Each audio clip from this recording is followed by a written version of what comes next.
Pues nada, yo creo que podemos comenzar con el webinar de esta noche, que como podéis ver en pantalla, va a tratar sobre la mujer y la ciencia, ¿no? Sobre todo un tema bastante relevante en el contexto de la investigación que nos movemos especialmente desde nuestra fundación, ¿no? Como siempre, ¿no? Sabemos que os podéis estar conectando desde diferentes partes del mundo. Incluso podéis estar viendo este webinar en diferido, así que nada, desearos a todos buenos días, buenas tardes o buenas noches, como decía, dependiendo desde donde estéis conectados, ¿no? Como siempre, nos encantaría saber eh, de dónde eres, por qué estás aquí. E igualmente podéis darle me gusta al vídeo, compartirlo en vuestro perfil. Podréis interaccionar desde luego entre vosotros mismos, responderos vuestras preguntas, vuestros comentarios, y al final de la presentación tendremos, como siempre, una sesión de preguntas y respuestas, ¿no? ¿Con quién estamos hoy? Pues hoy estamos con Astrid Pañeda, que es directora senior de operaciones clínicas en Forge Biologic. Hola, Astrid, Hola José, ¿qué tal? Buenas no noches. te escucho. Hola José, ¿me escuchas bien? Sí, tengo el micrófono abierto, ¿eh? O sea, en principio deberíamos estar escuchándonos. Eh, es posible que sea yo. En cualquier caso, ¿de qué hablaremos hoy? Pues hoy hablaremos básicamente del 11F, ¿no? Porque celebramos hoy eh, el Día Internacional de la Mujer y la Niña en la Ciencia, ¿no? Del 11 de febrero, o sea, la importancia de la participación femenina en la ciencia, sobre los desafíos y barreras y sobre eh, casos de, algunos casos de éxito, ¿no? Donde así pues, nos compartirá pues la historia de algunas investigadoras, ¿no? Que han marcado, pues eso, ¿no? Huella o que tienen huella en la historia científica. Como siempre, como decía, al final de la presentación de Astrid tendremos una sesión de preguntas y respuestas, por lo cual nos podéis dejar vuestras preguntas y vuestras respuestas en los comentarios. Daros las gracias por estar aquí una vez más. Y nada, yo creo que Astrid, cuando quieras, puedes compartir tu pantalla. Yo desactivo mi cámara, desactivo mi micrófono y nos vemos de nuevo al final de tu presentación. Muchas gracias. Vale, a ti, gracias José. Confírmame que veis las diapositivas correctamente. Vale, ponerlas en presentation mode, vale. Vale, pues primero de todo, pues gracias, ¿no? A la Fundación Síndrome de Dravet por invitarme esta noche en un día como el 11 de febrero, que se reconoce el Día de la Mujer y la Ciencia, ¿no? Y bueno, viniendo de una empresa japonesa, pues me gustaría simplemente deciros por qué estoy aquí o por qué probablemente la fundación me haya elegido, ¿no? Soy una persona que ha estudiado bioquímica de formación y a continuación he desarrollado toda mi carrera profesional en investigación clínica. Si pongo mi formación y mi experiencia en una nube cloud, pues básicamente veis que mi conocimiento está en la parte del medicamento y en la parte molecular y evidentemente mi experiencia es clínica y en regulatory, ¿no? En foto, como se puede ver más fácil, ¿no? Y para que veáis mi carrera científica, aquí me tenéis en la tesis doctoral en la Universidad de Oviedo, a continuación haciendo un postdoc y ya entrando en investigación clínica y en terapia génica en Pamplona con el equipo, terminando un máster en investigación clínica y haciendo mi carrera investigadora en una empresa de servicios, además una empresa como Sermes CRO que tenía una visión de la discapacidad que además acompaña y nutre personalmente, ¿no? Esto no lo he podido hacer sin la mano de estar en muchísimas ocasiones de la mano de fundaciones. Mi carrera empezó con la Fundación Stop San Filipo, mi carrera como voluntaria con fundaciones me refiero. Aquí me veis como el presidente de la fundación, una de las carreras que hacemos en Madrid, siempre en mayo, y aquí con muchísimas de las familias, ¿no? de la asociación que conozco desde hace muchos años y que año a año nos seguimos viendo, ¿no? Como os decía José, el motivo para estar aquí es un poquito para dar visibilidad al Día Internacional de la Mujer y la Ciencia y la Niña en la Ciencia, ¿no? El 11 de febrero realmente fue proclamado como este día por la Asamblea General de las Naciones Unidas en el año 2015, ¿no? A día de hoy probablemente en redes sociales lo vemos continuamente, pero su origen está en el año 2015 y el objetivo fundamental es promover la igualdad de género en el ámbito científico y tecnológico, ¿no? Y reconocer las contribuciones que ha habido a lo largo de la historia de mujeres y niñas en estos campos. Y en la parte izquierda veis un logo que es el de este día. De hecho, hay una página web que me ha servido muchísimo para preparar este seminario y a la que podéis acudir si queréis tener más información al respecto, ¿no? El objetivo de visibilizar el trabajo de las mujeres que se dedican a ciencia, tecnología, ingeniería y matemática es para, sobre todo, dar referentes femeninos para la infancia que puedan contribuir y aumentar a la elección de estas áreas como carreras profesionales en el futuro, ¿no? Se suele llamar STEM, lo veis muchísimas veces como STEM, y STEM simplemente es la abreviatura en inglés del Science, Technology, Engineering and Mathematics. Eh, También hay organizaciones que ayudan, organizaciones sin ánimos de lucro, que tienen como misión cerrar esta brecha, ¿no?, de género en la tecnología y la informática, como puede ser Girls Who Code. Girls Who Code es una organización que también tiene una página web que podéis consultar y que su papel fundamental es empoderar de nuevo al género femenino desde niñas a mujeres jóvenes, brindándoles educación en programación, en apoyo comunitario y en oportunidades profesionales en el mundo de la tecnología, ¿no? Nos decía José al principio, ¿no? Desafíos. Pues sí, esto, el Día de la Mujer y la Ciencia existe porque existen desafíos permanentes desde el año 2015 que se inaugura este día. Y aquí os establezco dos que se establecen, yo creo que bastante consistentemente en cualquier ámbito que os mováis, ¿no? Por un lado, la brecha de género en premios científicos. Las mujeres representan un 6% de los galardonados en el premio Nobel en áreas científicas. Y luego la subrepresentación en ciertas áreas específicas, ¿no?, como ingeniería y tecnología, en los que la participación femenina sigue siendo limitada y desde luego necesitamos continuar fomentando la inclusión desde las etapas educativas tempranas para que haya cada vez más representación femenina, ¿no? En esta específica edición del año 2025, el día 11F intenta darle un papel especial a la salud mental, ¿no? La salud mental de mujeres y niñas, investigadoras en este caso podemos decir, en este ámbito STEM que hablábamos antes, ¿no? Y básicamente lo centran en dos campos fundamentales que os resumo aquí, ¿no?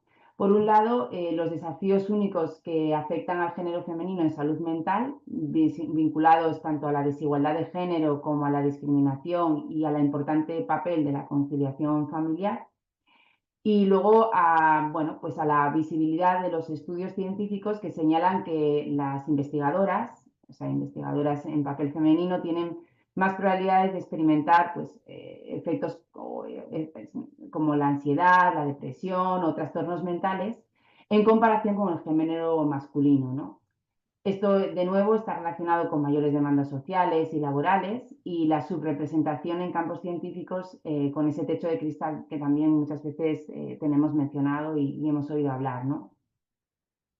¿Por qué se intenta inducir, ¿no?, este día? ¿Por qué se le quiere dar visibilidad? Pues intenta impulsar la participación femenina en ciencia. Siempre las mujeres y las niñas se han enfrentado históricamente a barreras culturales y sociales, así como económicas, que han limitado durante todo este tiempo su participación en ciencia. Y este día busca visibilizar ese talento femenino, ¿no?, y fomentar su inclusión, la inclusión de la educación en carreras científicas. También se busca una conciencia y una acción global, aumentando la presencia femenina en las STEMs que hablábamos previamente, así como fomentar políticas públicas y programas educativos, ¿no?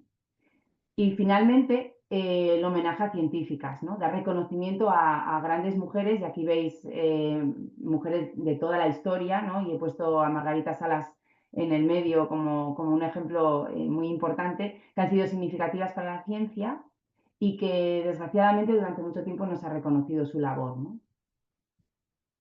Y en eso me quería centrar en la siguiente parte, ¿no? de esta charla que tenemos hoy.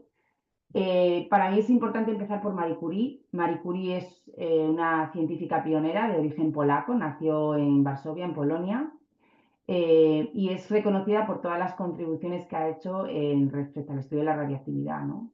Después de nacer en Polonia, emigró a París y allí realizó en la Universidad de Sorbona su carrera en físicas y en matemáticas. Y ella, junto con su esposo, Pierre Curie, descubrió los dos elementos químicos que son el polonio, llamado así en honor a Polonia, y el radio, ¿no? Y esto da un poquito al acuñamiento del término general de la radiactividad. Y este premio Nobel, que fue hace 122 años, en 1903, dio pues el primer premio Nobel que tuvo Marie Curie, pero no fue el único. Ella además es la primera persona en ganar dos premios Nobel, con el segundo en el año 1911, de nuevo por estudios relacionados con la radiactividad, pero en este caso con el compuesto del radio, ¿no? Además es una de las personas que destaca por ser profesora en la Universidad de Sorbona, y este ha sido también otro de sus papeles fundamentales, ¿no? Cambiando de ámbito totalmente y para que veamos distintos ámbitos del STEM que os nombraba antes, otra mujer importante es Ada Lovelace, que nació en Londres en el año 1815 y que en este caso se vincula al área matemática e informática, ¿no? Es conocida como la primera programadora de la historia. Y bueno, sin daros muchísimos detalles, pero es la primera persona que realmente genera un programa informático y se le da un papel muy importante como visionaria, porque es la primera persona que comenta, que hace notar cómo las máquinas de cálculo podrían ir más allá de los números y aplicarse a áreas como la creación de la música o el procesamiento de texto. Daros cuenta del año en el que estamos hablando de esto, ¿no? Ahora, en el año 2025, respecto a cuando ella nació, ¿no? Desgraciadamente tuvo una vida corta, falleció a los 36 años, pero representó un papel muy importante.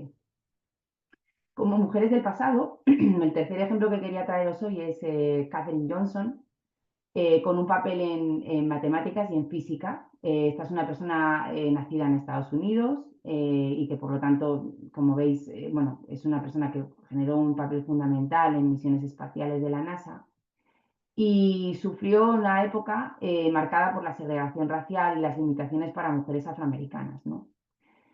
Aún y con esto, Catherine, que mostró un talento excepcional, trabajó en el Comité Asesor Nacional para la Aeronáutica y que fue el predecesor de la NASA, ¿no?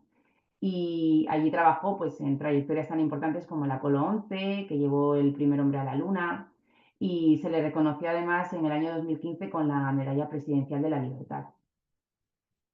Pasando a épocas más modernas, Maybrit Moser y su marido son el quinto caso en la historia de dos premios Nobel de un matrimonio, en este año ya mucho más reciente, en el año 2014.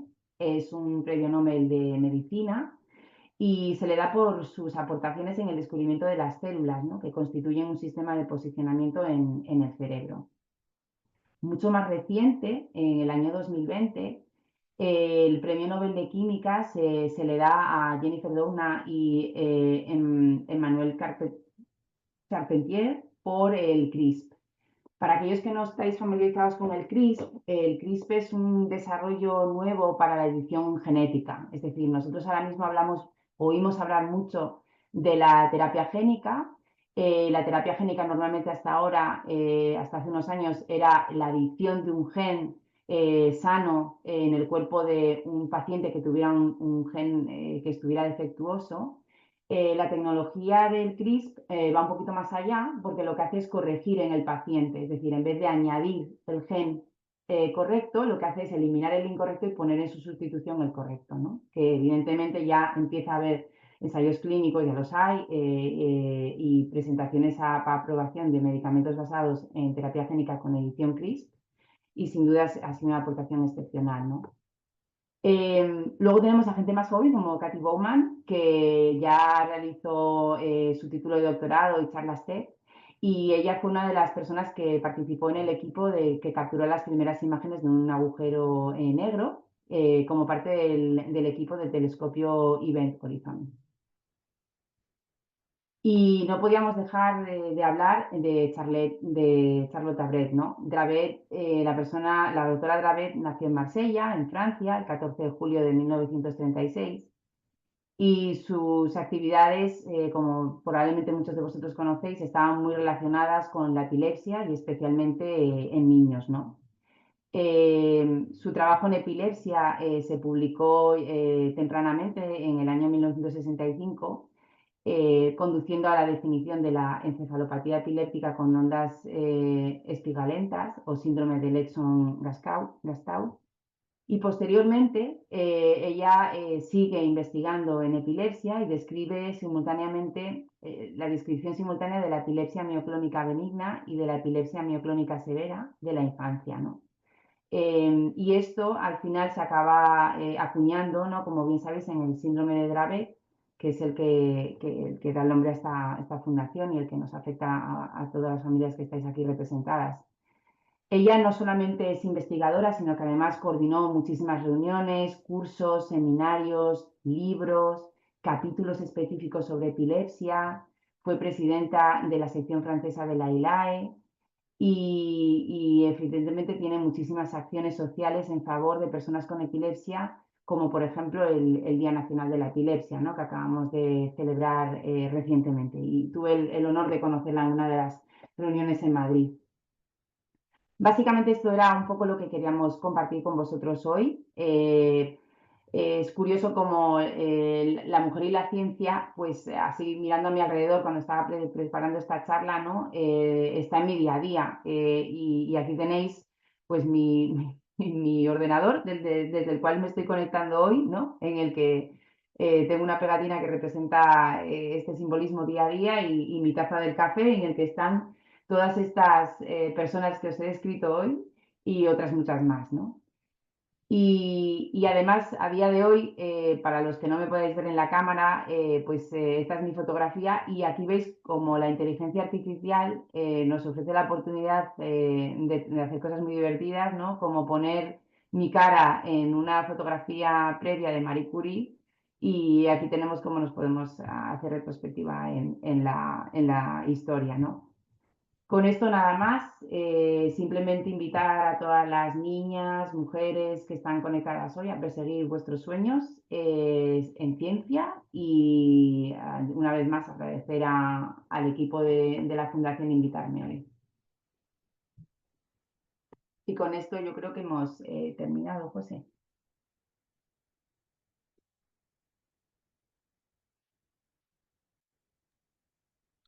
Muchas gracias Astrid por la presentación. Yo tengo una pregunta genérica.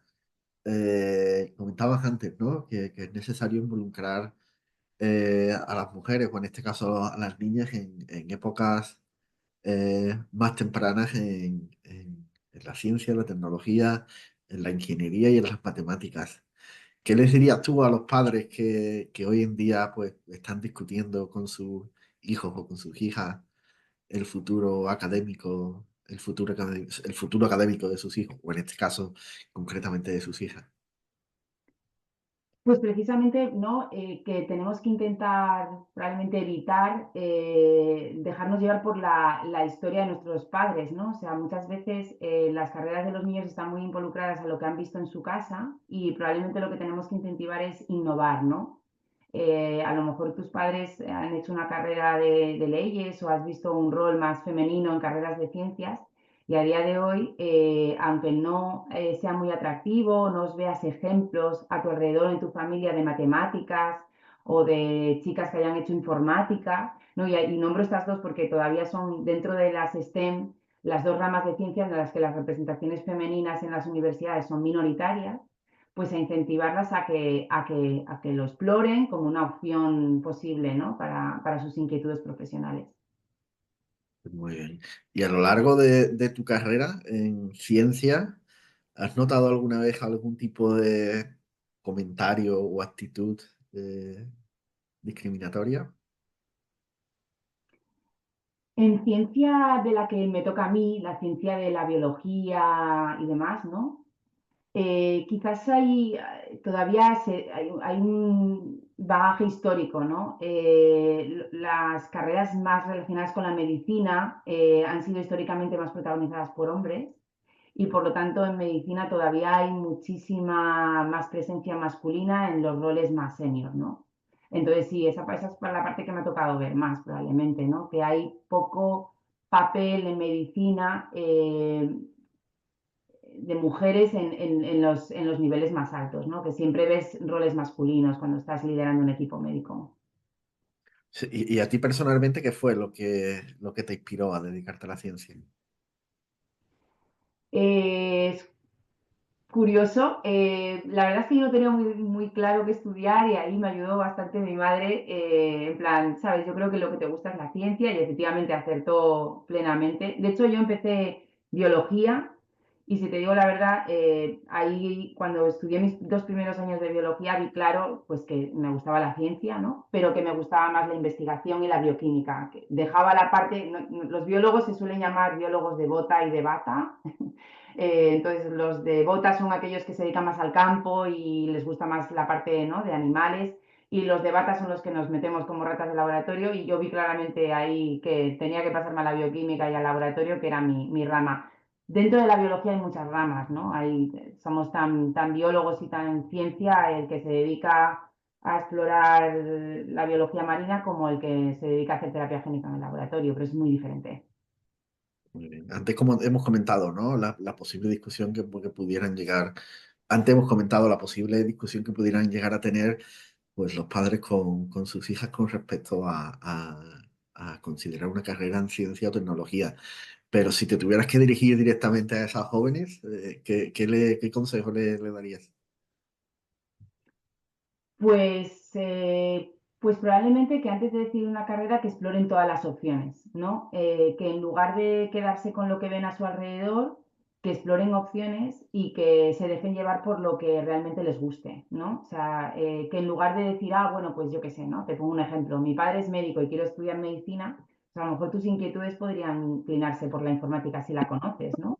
Entonces, intentar realmente que exploren opciones y que no hay prisa en decidirse, es más, que te puedes equivocar y que si tú de repente estudias medicina y no te gusta, al año siguiente puedes dejarlo y hacer otra cosa, ¿no? Que no tengas nunca miedo a cambiar tu carrera profesional y a dedicarle el tiempo que necesites para eso. Eso sería un poco mi advice. Y haciéndole bastante mentoring a niñas que están a día de hoy en bachelor, en primero o en segundo de bachiller, pues es un poquito por donde las intento orientar, ¿no? Intenta inclinarte a lo que te gusta y dedicarle el tiempo y si hay que probar y echar hacia atrás, pues hazlo, ¿no? Ya habéis visto mi carrera, o sea, he hecho muchas cosas diferentes y ha sido hasta que he encontrado un poco donde quería hacer mi path. Si pudieras hablar con políticos influyentes, ¿qué les pedirías? Pues esa es una muy buena pregunta, José, porque mira, una de las cosas que solicita la política es equidad, ¿no? La equidad no puede existir cuando desde la universidad no existe la posibilidad de hacer esta equidad. Y te lo digo porque a día de hoy conozco ejemplos personales muy cercanos en los que intentan hacer equidad en informática o en matemática y no lo consiguen, ¿no? Y de verdad es muy difícil encontrar a día de hoy profesionales a lo mejor en ciertas carreras como estas que te he dicho, ¿no? Entonces, no vale obligar si no realmente pones un medio para llegar ahí. O sea, obligar a tener una equidad en informática a día de hoy, yo te digo, en matemáticas, cuando no pones el nicho por debajo, no tiene sentido. Eso es lo que le diría al político. Le diría que lo único que estamos haciendo es barrer en contra de la equidad real, ¿no? Que hay que primero poner la facilidad y luego poner la equidad. Pero si no es muy difícil, nos estamos poniendo barreras contra nosotros mismos. Y a la sociedad en general, ¿qué le dirías? A los que te puedan estar escuchando. Pues bueno, que yo creo que todos tenemos que darnos cuenta de cómo las mujeres han tenido más dificultades en la historia, ¿no? Y que todos tenemos que hacer en nuestro día a día. Si te fijas en tu día a día, seguro que puedes hacer una gotita, ¿no? Por hacer que eso cambie. Eso es lo que yo les diría, ¿no? que parece que no, pero que compartir, por ejemplo, ¿no? Que el día 11 es el Día de la Mujer y la Niña con 3 personas hoy, o intentar ver en tu día a día dónde puedes hacer un cambio, todo el pequeño granito suma. Eso es lo que le diría a la sociedad en general. Muy bien. Y hemos hablado de si tuvieras la oportunidad de hablar con dirigentes políticos influyentes, si pudieras hablar con la sociedad en general. ¿Y cómo crees que deberíamos afrontar este reto desde organizaciones sin ánimo de lucro o fundaciones como la nuestra? Bueno, he hablado de organizaciones como Girls Who Code, ¿no? Que sin ánimo de lucro promueve. Vale, pues yo evidentemente desde ese tipo de fundaciones lo que están haciendo me parece fantástico, ¿no? Y yo creo que es una cosa de las que tenemos que hacer.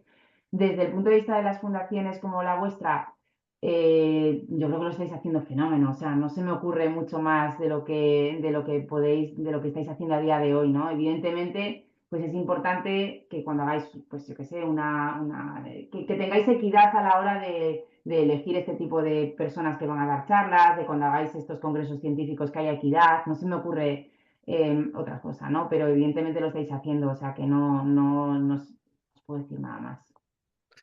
Muy bien. Y en tu propia experiencia personal, tú ya llevas unos cuantos años en ciencia. ¿Crees que la representación de las mujeres en la ciencia ha cambiado a lo largo de los años? Sí, sí, sí, sí, sí, sí, ha cambiado. De hecho, es un poco, es donde te estaba intentando, cuando decía antes, ¿no? Si yo me voy a, vamos, yo no tengo 50 años todavía, pero si voy a mis jefes que puedan tener, ¿no? Ya unos 60, 50, se ve que hay muchísima más presencia masculina. Sin embargo, cuando estoy en mi rango, en ciencia de la que yo trabajo ahora mismo en investigación clínica, hay una mayoría de mujeres, ¿vale?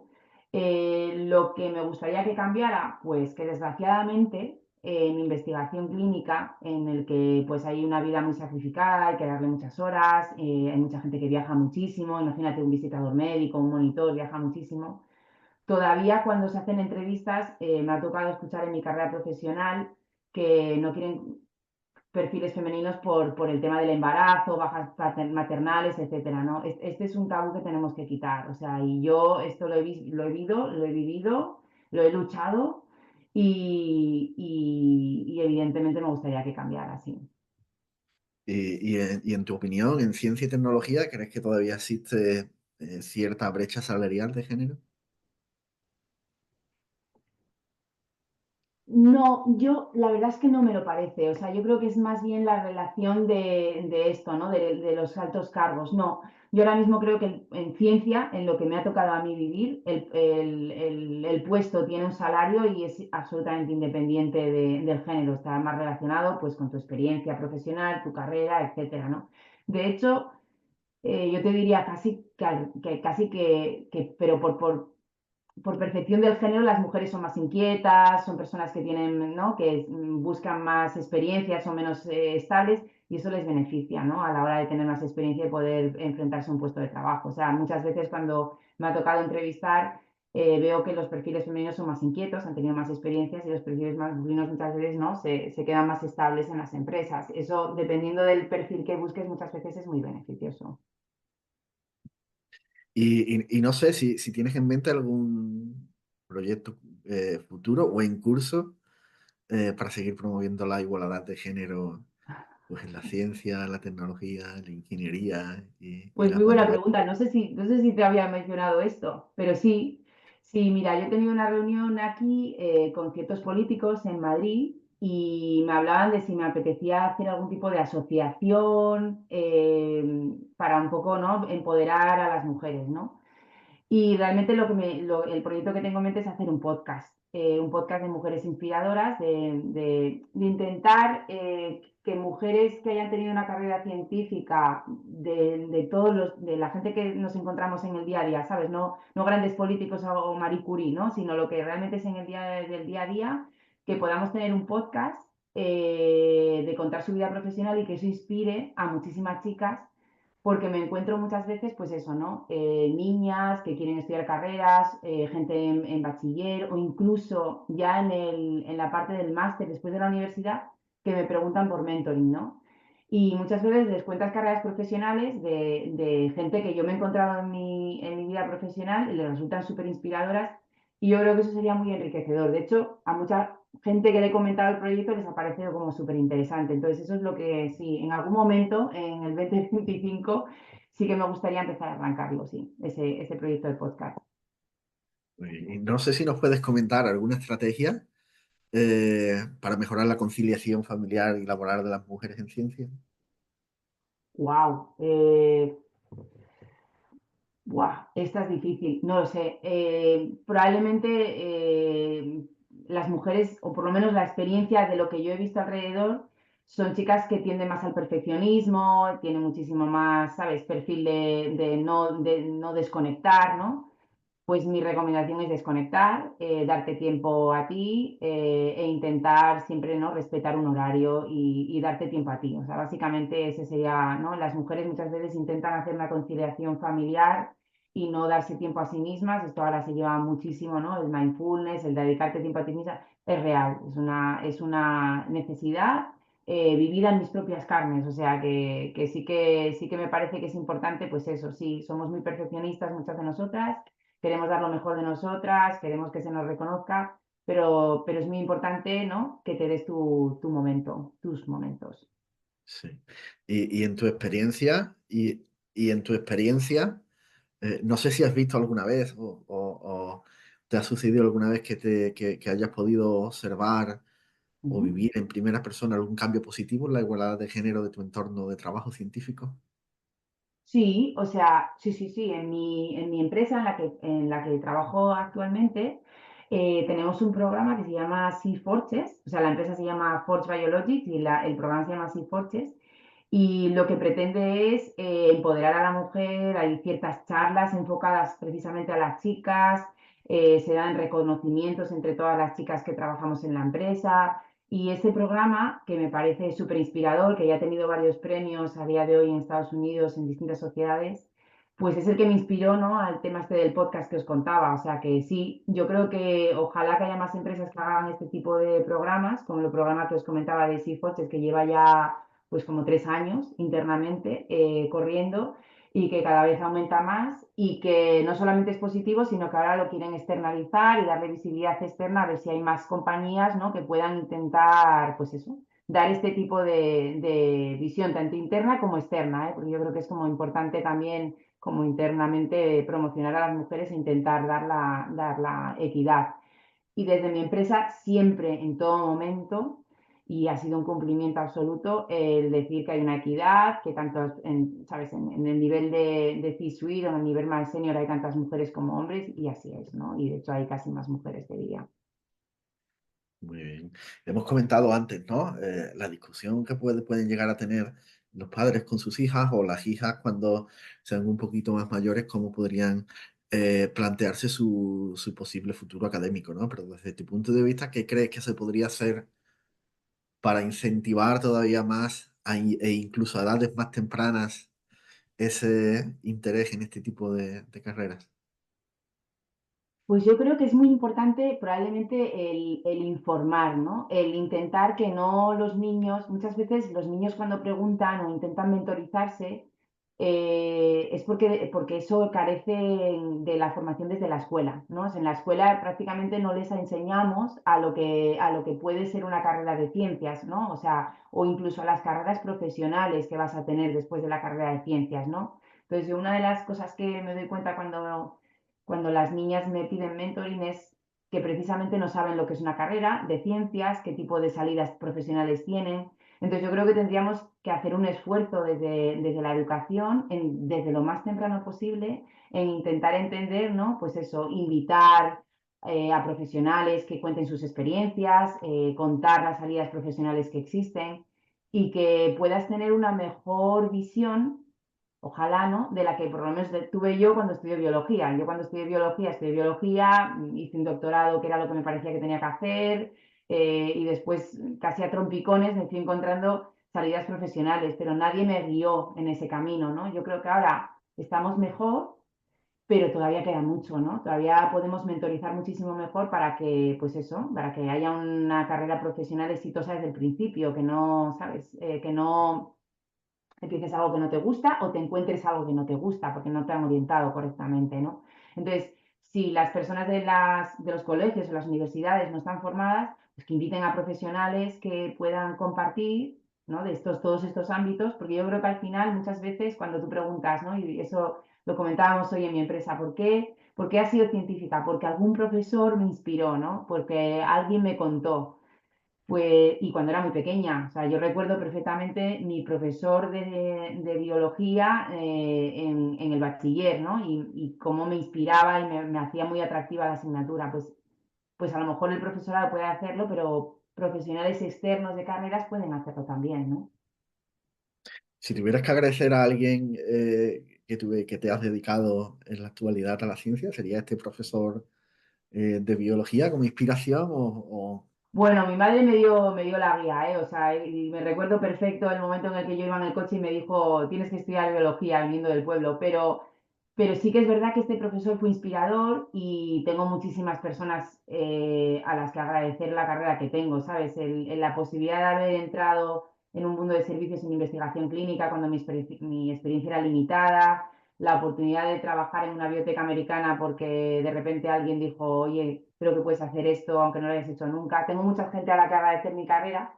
Que haya empezado aquí es primero mi madre y segundo, sí, ese profesor de biología, Nacho, vamos, hizo la asignatura muy atractiva, ¿sabes? Me la hizo muy atractiva. Desgraciadamente tengo otras asignaturas de ciencia como la química física en las que el profesor no puso nada de su parte y no me resultó atractiva, ¿no? Pero sí, evidentemente cuanto más atractiva haces la asignatura, más vas a hacer que la gente pueda tener interés en el futuro en dedicarse a eso. y tengo una pregunta, ¿no? Gran parte de la investigación básica se sustenta gracias al apoyo público, ¿no? A las convocatorias Ujú, públicas. ujú. ¿Crees que puede haber cierta desigualdad o sesgo en cuanto a la financiación de proyectos? No, no lo creo, no. Yo creo que, vamos, lo que a mí me ha tocado, toda la financiación de proyectos en principio está valorada por gente experta, o sea, en equidad. Es decir, que yo cuando me ha tocado, y entiendo lo mismo cuando te haces revisor de una publicación, ¿no? Revisas la parte científica, no revisas quién está ahí, ¿no? O quién esté o quién no esté. No, no me parece que en este caso podamos atribuir una diferencia de equidad. ¿Qué cambios te gustaría ver en el futuro para lograr una mayor igualdad de género en la ciencia? Pues me encantaría ver que las universidades estas de ciencias tienen un 50-50. O sea, me encantaría ver que hayamos hecho un buen trabajo desde los colegios para que esas universidades tengan tantos niños como niñas, ¿no? Y a día de hoy te lo digo porque muchas veces te vas, vamos, lo que veo cuando me toca ir a la universidad es que una clase de biología está llena de chicas y una clase de informática está llena de chicos, ¿no? Ojalá que no, ojalá que podamos hacer que eso cambie, que haya, ¿no? Que un año sea más chicas y otro más chicos, pero en cualquier rama, ¿no? Todavía la ingeniería y demás todavía son carreras muy masculinas y las carreras así más de ciencia básica, de esta investigación, biología, etcétera, son más carreras femeninas.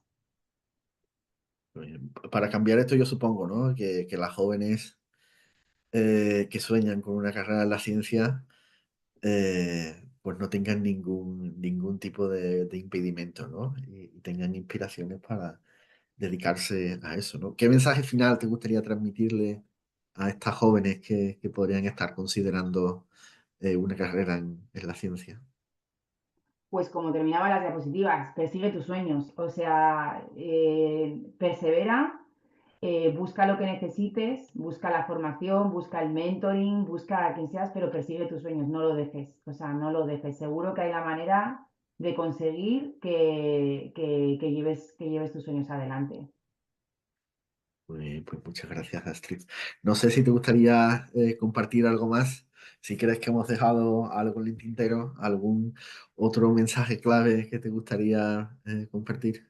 No, agradecerte, José, haber dado la oportunidad. Yo creo que es súper bonito que podáis darle también visibilidad a este día, así que nada, agradecerte que le deis visibilidad, nada más. Muy bien, pues daros las gracias a todos, desde luego a ti, Astrid. Como sabéis, este webinar se está grabando, con lo cual los que habéis entrado más tarde lo podréis ver desde el principio una vez lo tengamos grabado y disponible, estará disponible tanto en nuestra página de Facebook, en nuestra página o perfil de YouTube y en nuestra página web. Y nada, de nuevo, darte las gracias, Astrid, y A ti. desearos a todos pues una feliz noche. Igualmente, feliz noche a todos. Hasta luego. Gracias.